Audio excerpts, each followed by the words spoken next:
Nginibingelele ngiphinde nginamukele la kuNqambothi Media TV 18. Wengane zakwethu uma uthi uyavula ikhasi ngicela uqinisekise ukuthi ucofoza usubscribe uphinde ulike uphinde futhi ushare le video. Wengane zakwethu la nginiphathele izindaba ezithinta igcukamelisha. Lezi indaba seyithusa abaningi lapha ey'nkundleni zokuxhumana la khona sekubonakala khona igcukamelisha emcimbini umbuso wamaciko.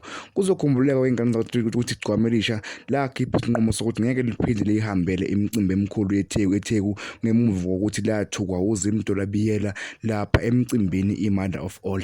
Kanti-ke namhlanje sekuphume ipost lakhona igcukama livela khona ukuthi lizobe likhona lapha eThekwini workshop emcimbini wombuso wamaciko uzobe onge-28 September kuyo lenyanga wengane zakwethu.